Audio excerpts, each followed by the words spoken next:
Olá, meus irmãos e irmãs, sejam bem-vindos ao canal Vinícius Siqueira. E se você ainda não é inscrito aqui no canal, se inscreva aqui no canal e não esqueça de ativar o sininho das notificações. Todos os dias são postados vídeos abençoados aqui no canal, para te abençoar. Vamos a mais uma palavra do Senhor. Uma vez que o alicerce tenha sido adequadamente assentado e tido tempo para se consolidar, pode-se dar início à construção da estrutura da casa, sobre o forte fundamento das provisões de Deus para um relacionamento eterno e uma alegria duradoura, e sobre um caráter honesto, fiel e perseverante, pode-se construir um relacionamento lindo e duradouro. A construção de um relacionamento sadio, contudo, não deve ser feita com valores e prioridades escolhidos ao azar. É preciso usar os materiais certos de construção. Cristo, a pedra angular.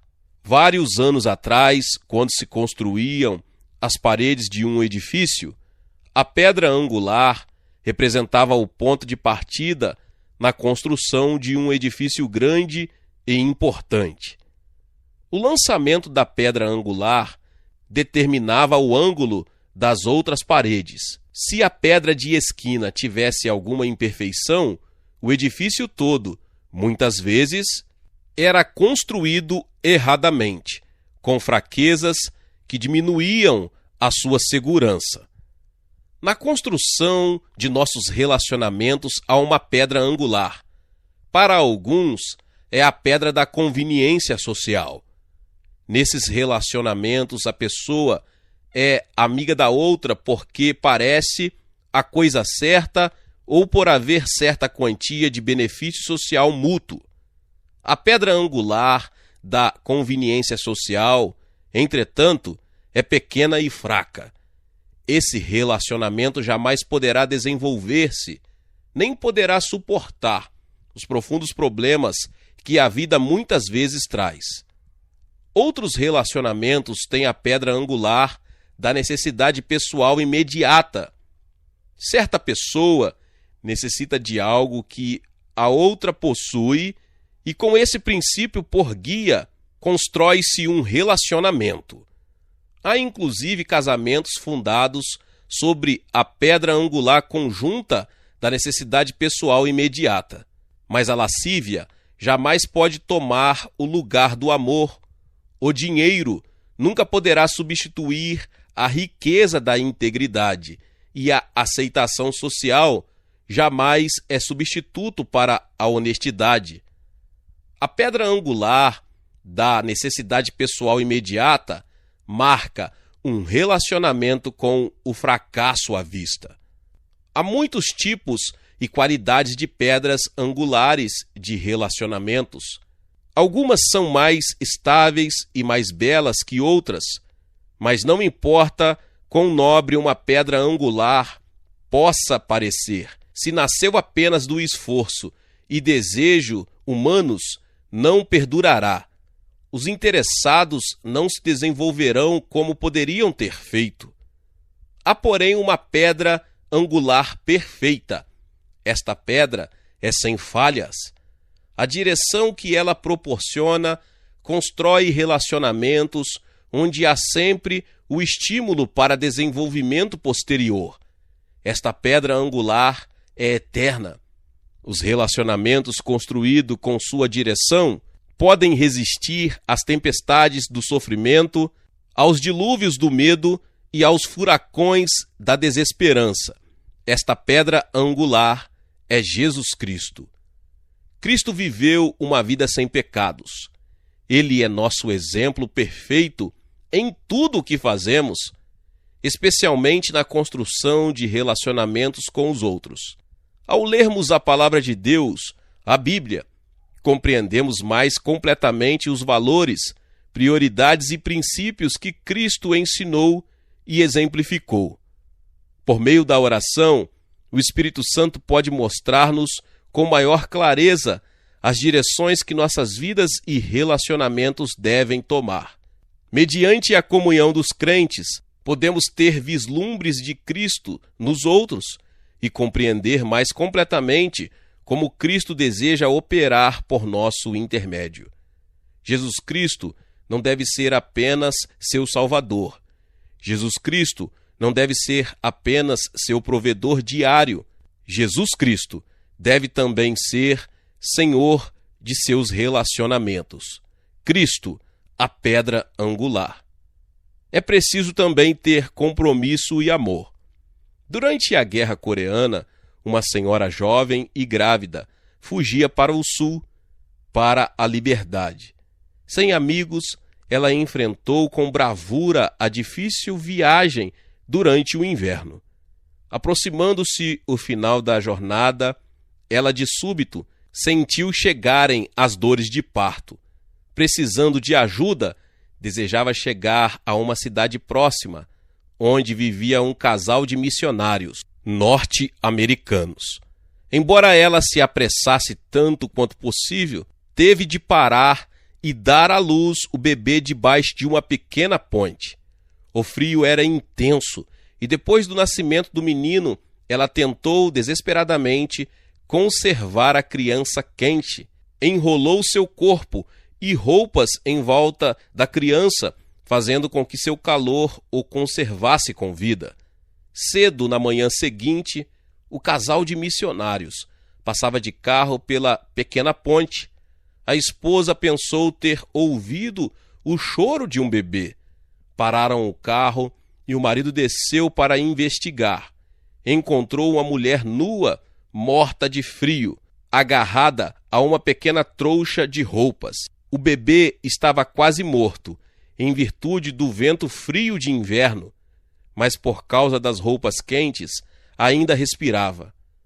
Depois de enterrar a mulher no sopé de uma colina, o casal levou o menino para casa. Durante os anos que se seguiram, criaram-no como seu próprio filho. Chegou então a época de ele entrar para a escola. O jovenzinho repetidamente perguntava a seus pais adotivos a respeito de seu pai e de sua mãe. Com o tempo, o casal de missionários contou-lhe o que acontecera. Diz-se que depois de ter descoberto suas origens verdadeiras, ele encontrou a sepultura da mãe. Despiu-se, colocou as vestes sobre o túmulo, molhando o chão com lágrimas. Entrega. Para muitos é apenas uma palavra e para poucos uma realidade. Sem a entrega verdadeira, os relacionamentos não podem ser construídos adequadamente, não podem desenvolver-se por completo, nem durar por muito tempo. Entrega, especialmente quando motivada pelo amor, é um dos mais belos materiais de construção que se pode usar para construir um relacionamento correto. Por causa desse tipo de entrega, o bebê sobreviveu. Por causa da entrega, você poderá dar novo vigor às vidas dos necessitados ao seu redor. Cristo o amou e se entregou a todos os que, apesar de suas dúvidas e fraquezas, vieram a ele.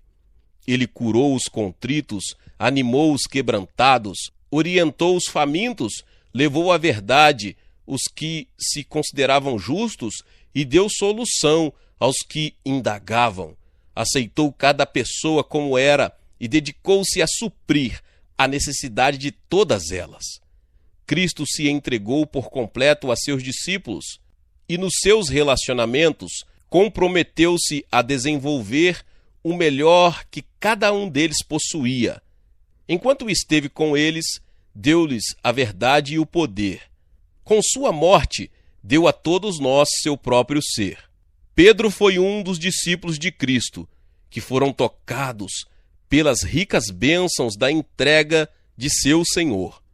Foi ele quem escreveu: graça e paz sejam multiplicadas no pleno conhecimento de Deus e de Jesus, nosso Senhor. Visto como pelo seu divino poder nos têm sido doadas todas as coisas que conduzem à vida e à piedade, pelo seu conhecimento completo daquele que nos chamou para a sua própria glória e virtude, pelas quais nos têm sido doadas as suas preciosas e muito grandes promessas, para que por elas vos torneis coparticipantes da natureza divina, livrando-vos da corrupção das paixões que há no mundo. 2 Pedro 1, 2-4. O exemplo do amor e da entrega de Cristo a nós mostra que devemos nos entregar aos outros, devemos aceitar os outros como são e aprender a amá-los. Devemos entregar-nos àqueles com quem temos relacionamento, preencher suas necessidades e fazer com que desenvolvam o melhor que possuem. E essa entrega deve conter o elemento do sacrifício. Essa entrega deve possuir a medida do amor. É preciso ter confirmação positiva. Assim como o bicho da seda constrói seu casulo com os fios que saem de sua boca, assim também construímos nossos relacionamentos com nossas palavras. Se criticamos e reclamamos, expondo pensamentos e sonhos negativos, nossos relacionamentos hão de sofrer. Na construção de relacionamentos sólidos, precisamos empregar palavras positivas de confirmação. É preciso que edifiquemos aos outros, que lhes mostremos sua importância genuína e os façamos saber de nossa gratidão por sua amizade. Certa época, minha esposa quase me deixou. Todos os dias, ao chegar à casa, eu começava a criticá-la. Querida, a casa não está limpa. Querida, as toalhas no banheiro estão sujas. Então, eu ia para a cozinha e dizia: querida, o que você está fazendo? Estes pratos não foram bem lavados. Olhe só para esta colher. Não está completamente limpa. O que você faz em casa o dia todo? Eu achava que minhas críticas eram construtivas. Como chefe da família, eu pensava que minha inspeção estava correta, mas pouco a pouco, o sorriso começou a desaparecer do rosto de minha esposa. Ela se tornava cada vez mais deprimida, queria pedir a separação. Comecei a orar: Senhor, dou-lhe muito dinheiro, compro-lhe roupas bonitas, providenciei-lhe uma bela casa e alimento-a bem. Por que será que ela está deprimida? Por que ela não pode ser feliz? Então o Espírito Santo falou-me ao coração, dizendo: Xô, você é pecador. Então, por que deseja que sua esposa seja uma pessoa perfeita? Se constantemente medir sua esposa por seus padrões de perfeição, ela nem mesmo poderá parar em sua presença. Sua esposa não precisa de um marido autojustificado. Ela precisa de um marido amoroso. Ela precisa de palavras de confirmação positiva, se você quiser que seu relacionamento se desenvolva. Desde esse dia, minha reação com minha esposa tem sido diferente. Ao entrar em casa, cumprimentando-a pelo trabalho difícil, mostro admiração pela maneira com que a mesa está preparada para as refeições e pelo muito esforço que ela faz a fim de conservar a casa em ordem. Cumprimento-a pelo esmero com que se arruma e digo-lhe o quanto ela significa para mim.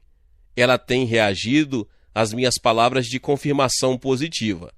O sorriso lhe reapareceu no rosto. Nosso relacionamento está livre de constrições negativas. Agora compartilhamos a melhor época que jamais tivemos em nosso relacionamento. É preciso ter ação afirmativa. Também aprendi que, não obstante as palavras de confirmação positiva serem vitais para a construção de um bom relacionamento, ainda não eram o suficiente. Minhas palavras tinham de ser seguidas de ação afirmativa. Eu também tinha de mostrar por minhas ações que eu dava valor à minha esposa, que eu a prezava e amava. Quando se combinam palavras e ações, os resultados são mais completos. Certo homem descia de Jerusalém para Jericó e foi atacado por ladrões. Levaram tudo o que ele tinha, tiraram-lhe as roupas, bateram nele deixando-o nu e às portas da morte. Notou que um homem vinha em sua direção. O moribundo esperava que o viajante o ajudasse. À medida que este se aproximava, o ferido reconheceu nele um sacerdote, mas o sacerdote, símbolo da lei, não o ajudou. A lei apenas executa juízo e morte. A lei somente expõe. Se nós, como o sacerdote, nos tornamos como a lei para os outros em nossos relacionamentos, não poderemos ajudá-los. Em realidade, nossa própria severidade nos impede de fazê-lo. Esta é uma lição que aprendi em meu relacionamento com minha esposa. Outro homem chegou perto do judeu ferido. Podemos imaginar que o necessitado começasse a clamar: Senhor, ajuda-me! Ao aproximar-se o segundo viajante, o machucado percebeu tratar-se de um levita. Os levitas trabalhavam no templo. Este levita simboliza o ritualismo, formas externas de tradição vazia. Muitas vezes agimos como levitas, tentando maneiras tradicionais de construir relacionamentos. Os homens, relutantemente, compram flores para suas esposas. Os amigos elogiam seus amigos e depois falam das falhas alheias. Os patrões louvam o bom trabalho dos seus empregados, mas recusam-se a dar-lhes aumento de salário e verdadeiro reconhecimento. São estes os levitas, cheios de forma, faltos de compaixão. Um terceiro homem, que também descia de Jericó para Jerusalém, aproximou-se do judeu moribundo. Era o bom samaritano, um homem de ação afirmativa. Movido de íntima compaixão, o samaritano imediatamente correu para o lugar onde jazia o moribundo, ajoelhou-se ao seu lado, ungiu-lhe as feridas com óleo medicinal e fez-lhe curativos. Então, colocando o ferido sobre o seu burro, levou-o para uma estalagem e cuidou dele durante toda a noite. Tendo de partir, o samaritano pagou o estalajadeiro para que cuidasse do homem, prometendo-lhe dar mais dinheiro se fosse necessário. Esta é a história de um judeu ferido. Para com ele todos os outros judeus tinham alguma obrigação. Contudo, o sacerdote, imbuído das regras rígidas do que fazer e não fazer, foi emocionalmente incapaz de ajudá-lo. O levita, apegado às suas tradições, encontrava-se preso no vazio atraente. Mas o samaritano, que não tinha obrigação social de ajudar o judeu, era um homem de ação afirmativa, homem de compaixão, estava pronto a cuidar das necessidades do ferido.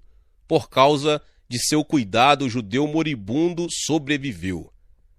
Há muitos que descem o caminho da vida, maltratados pelo fracasso e feridas pela traição. Emocional e espiritualmente encontra-se perto da morte.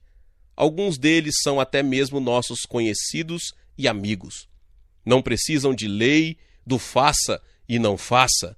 Não precisam do ritualismo, das tradições vazias, mas precisam de amigos que estejam dispostos a se comprometer, amigos que profiram palavras de confirmação positiva, amigos de afirmação positiva.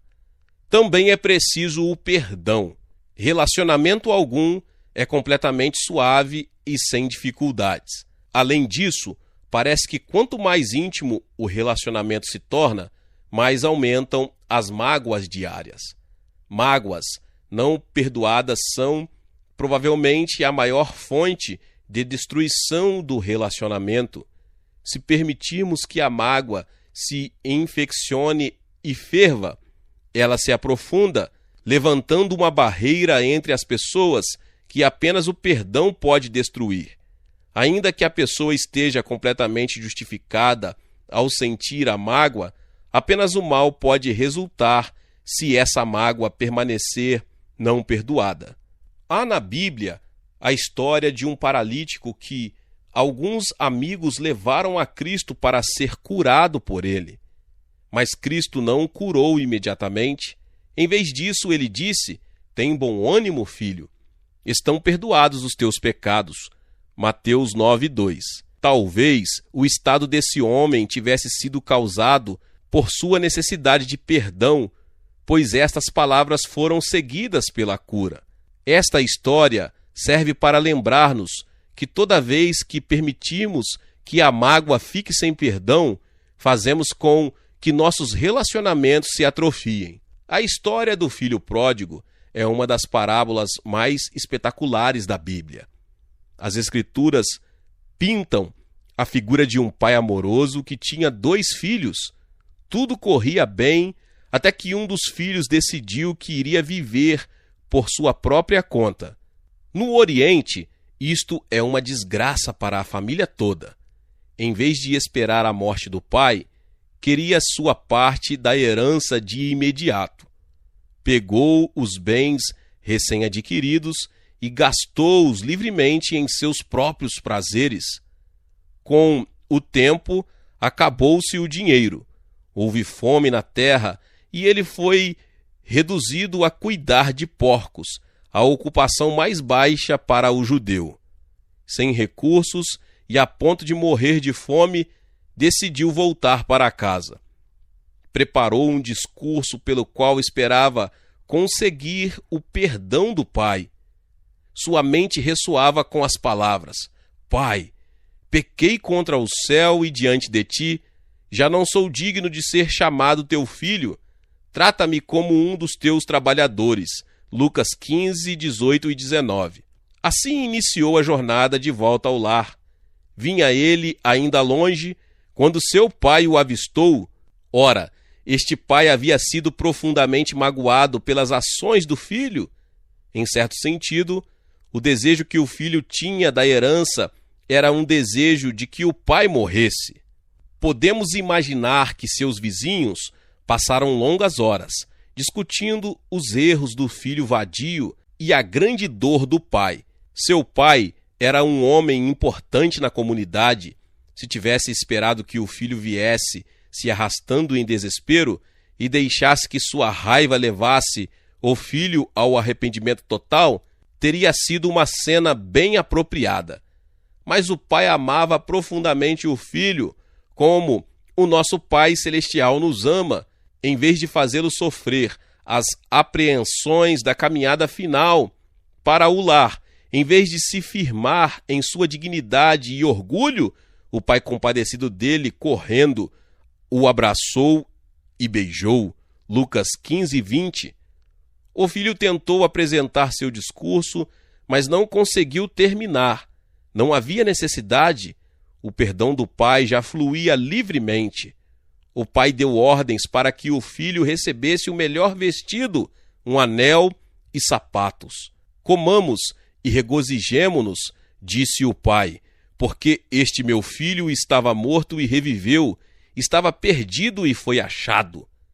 O pai entregou-se ao filho no seu desejo de satisfazer-lhes as necessidades. Restaurou a autoimagem do filho com palavras de confirmação. Suas palavras foram seguidas de ação afirmativa. Por causa do perdão do pai, seu relacionamento com o filho pôde ser completamente restaurado. Toda a mágoa, não importa quão trivial possa parecer, precisa de perdão. Se nos recusarmos a perdoar, o relacionamento em questão se atrofia e atrasa-se o processo de construção. Devemos sempre estar prontos a perdoar e nunca exigir perdão para nós mesmos. Suportai-vos uns aos outros, perdoai-vos mutuamente, caso alguém tenha motivo de queixa contra outro. Assim como o Senhor vos perdoou, assim também perdoai vós. Colossenses 3,13. Permitamos que o mandamento do perdão soe alto em nossos ouvidos e que o poder curador do perdão flua livremente em nossas vidas. Se você deseja construir um bom relacionamento, comece com um alicerce sólido. Certifique-se de que tenha um caráter honesto e perseverante.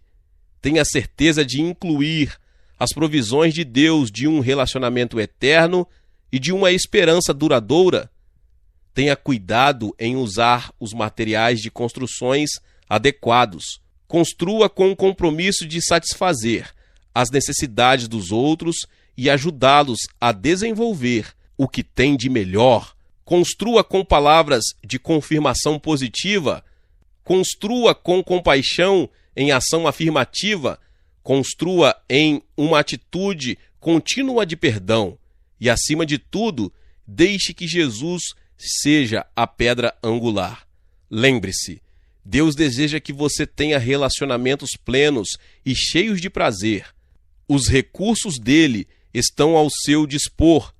Use-os e desfrute de uma qualidade que você jamais pensou ser possível em seus relacionamentos. Deus abençoe a vida de cada um dos meus irmãos e irmãs. Que palavra! Talvez você chegou até aqui e ainda não é inscrito aqui no canal. Se inscreva aqui no canal e ative o sininho das notificações para que você fique por dentro de tudo que é postado aqui no canal todos os dias. Deixe também o seu like e não se esqueça de compartilhar com mais pessoas esta palavra. Deus te abençoe e nos vemos nos próximos vídeos. Amém.